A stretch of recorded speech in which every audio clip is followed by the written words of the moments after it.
இன்னைக்கு நம்ம பார்க்க போற அந்த மூலிகை தாவரத்தோடைய பேர் தான் மஞ்சனத்தி. இதை நாங்க எங்க ஊர்ல நுணாமரம்னு சொல்லுவோம். இந்த நுணாமரம் எல்லா இடத்துலயுமே கேப்பாரின்றி முளைஞ்சு கிடக்கும். இந்த மஞ்சனத்தி மரத்துல இருக்கக்கூடிய பூ, காய், பழம் எல்லாமே மருத்துவ குணத்தை கொண்டது.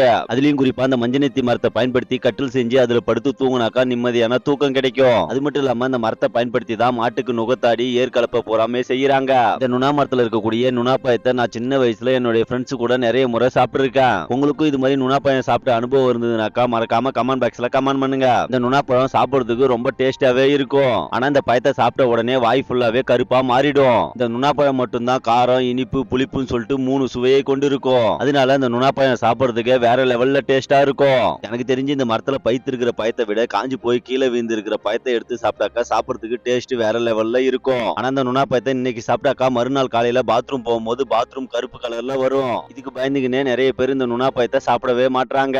இது மாதிரி ஒரு நுணாக்காய் கூட கொஞ்சோண்டு கல்லுப்பு, மஞ்சத்தூள் 3 வச்சு நல்லா கல்லுல நசுக்கி அதோட விழுதை எடுத்து சொத்த பல்லு இருக்கிற இடத்த வச்சு வாயில கடிச்சுக்கினாக்கா சொத்த பல்லு சீக்கிரமாவே சரியா போயிடும். இந்த ட்ரீட்மெண்ட்டை வாரத்துல 2 நாள் பண்ணாலே போதும், சீக்கிரமாவே உங்களுக்கு இருக்கிற சொத்த பல் சரியா போயிடும். இதை வாயில வச்சு கடிச்சதுக்கு அப்புறம் ஒரு 20 நிமிஷம் கழிச்சு வாயில இருந்து கீழே துப்பிட்டு தண்ணியை ஊத்தி வாய் நல்லா சுத்தமா கைவிடணும். ஏன்னா அப்பதான் உங்களுக்கு இருக்கிற சொத்த பல் பிரச்சனை சீக்கிரமாவே சரியாகும். இன்னமும் எங்களை மாதிரி கிராமத்துல இருக்கிற நிறைய பேர் சொத்த பல்ல சரி செய்யறதுக்கு இந்த நுணாக்காயை சூப்பர் மருந்தா பயன்படுத்துறாங்க.